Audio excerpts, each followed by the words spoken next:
everyone, it's Sharana from Payroll Waits, and today I'm going to be reviewing Cruel Summer, Episode 8, Proof. Alright, so this week's episode takes place on August 30th, 1993, 94, 95, and I'm not going to lie to you guys, I was a little bit underwhelmed by this episode. We know there's 10 episodes to the season, so there's only 2 more episodes before we find out what actually happened. Is Jeanette to blame? Is she not to blame? I still don't know who Annabelle is.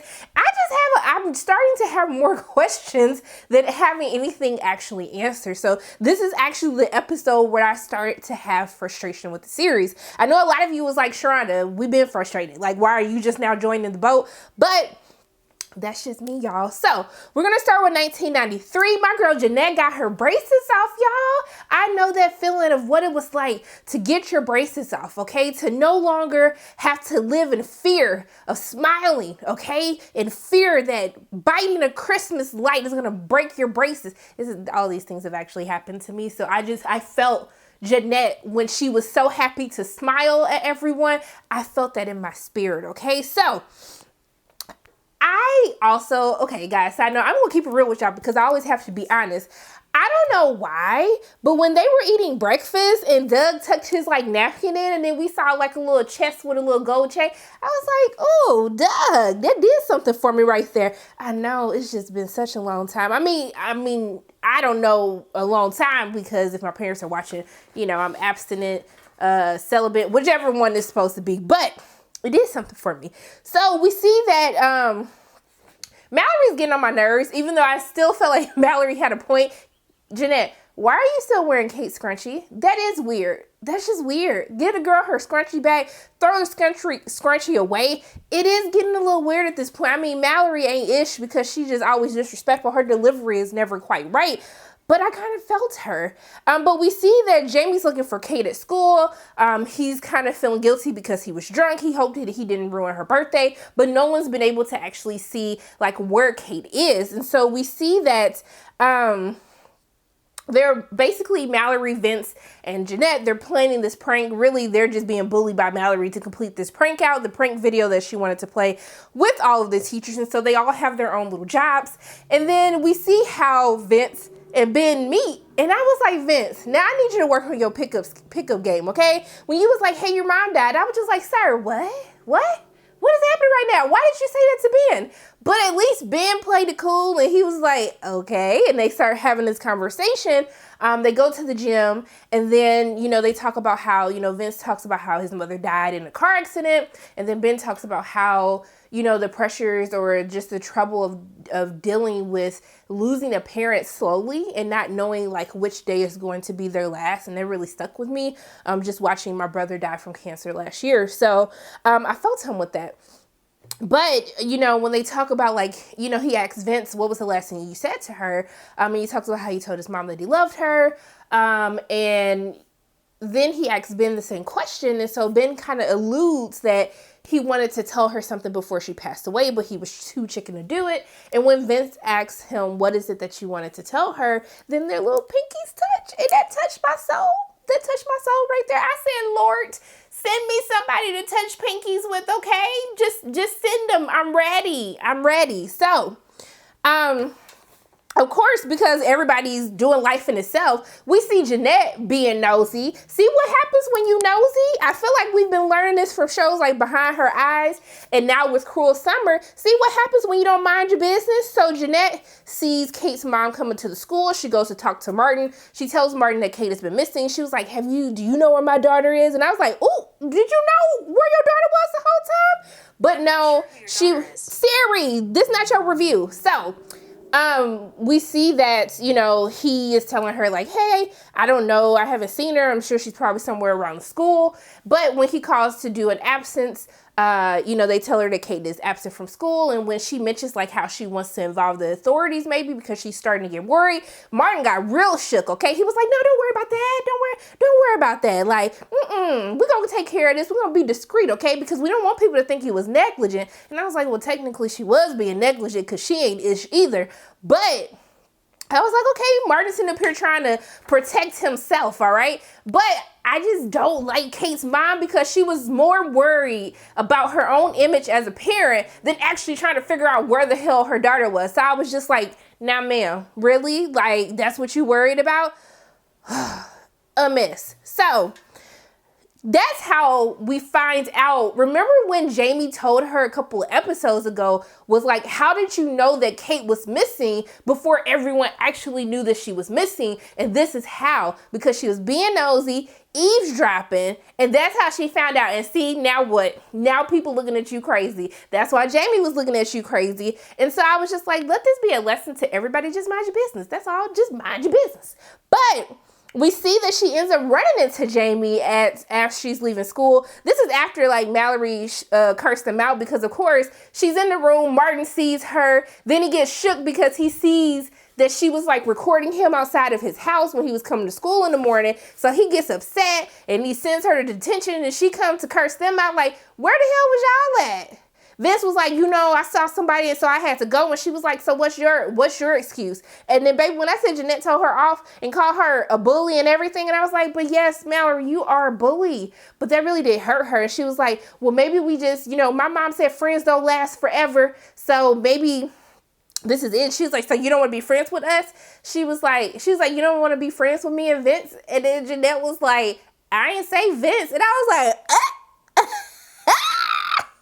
Mallory was hurt though. Let me not laugh. I can't stand Mallory, but Mallory was really hurt by that. And you could tell that she's still hurt by how she treated her. But I was happy that Jeanette stood up for herself and told Mallory, you are a bully. Like, you make us do these things that we do not want to do. Like, chill out. What is your problem? So we see when she goes outside, she runs into Jamie. Jamie was like, hey, boo. He didn't say, hey, boo. But he saw them braces was gone. He was like, hey, jailbird. I see you got your braces off. And they all bonding because he telling her how he used to have braces. And I'm like, okay, girl, Jamie flirting with you, girl. Go ahead and shoot your shot. What does she do? Start talking about Kate. I heard Kate's missing. Bitch, what?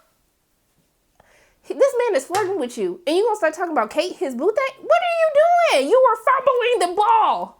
Why? So when she tells him that his brain is back on Kate, he runs off. And so I was just like, I'm just so disappointed in you, okay? But let me wrap up 93 because we see at the end of the episode that Martin was so upset about the tape that he saw in the tape you could actually see Kate looking out of the window as he left. And so people would have known that Kate is at his house. So of course he destroys the tape. And I was like, dang, I know she probably didn't make no backup copy. Or did she? Did she make a backup copy? That's what I'm trying to figure out because Mallory seems like somebody who would cover all her bases because she says she's a closer. So yeah, so I don't know. Also too, Mallory, all he did was give you detention. That is not the end of the world. It could have been worse. Stop it. You were literally like, this is invasion of her privacy, everything in life itself. I feel like she got off pretty easily. But we see in 1994 that her dad is confronting her about the key. This takes place after Cindy told him that she was leaving and that he's going to figure out the truth sooner or later. And so she asks her like, hey, is mom coming home? And he was like, I'm working on it.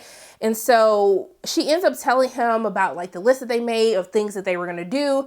And that's how they got the key. And he was just like, I could have lost my job. Like, what were you thinking? And I was like, sir, I think we're beyond all of that at this point. And so she lies when she tells her dad that she had never been back to the house.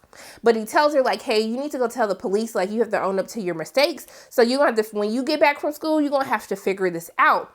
But she's nervous because this is her going back to school in 94 after all of the stuff happened with Kate. So everyone's bullying her at school. Jamie's letting the bullying happen. I saw Vince little boo got some muscles and stuff, then glowed up on everybody over the summer, turning down girls and stuff, breaking hearts for his man. But I was really happy that, she doesn't want to go to school and Vince is being a good friend and trying to be like, hey, like, don't worry about it. This will be old news. But when she leaves, he's trying to tell her like, hey, stay, I'm your friend. And she basically pushes him away. But I'm happy that he was able to go off on Jamie. Because when Jamie's sitting there being a little creep, like trying to look out for her, but you was letting all your friends bully her just in the previous scene, I was really confused. He should have got them hands laid on him in the first place on sight for punching her, okay? You was going to catch them hands in the school hallway when I saw you, okay? Because it would have been on sight. But That didn't happen. Wasn't nobody about that life, but Vince did call him out and was just like, you don't get to like look after her after you let all these people bully her, after you gave her a black eye. Vince should have just snatched him up real quick, but you know, we're not supposed to be condoning violence. But I felt like if you hit my friend, it would have been on site, okay?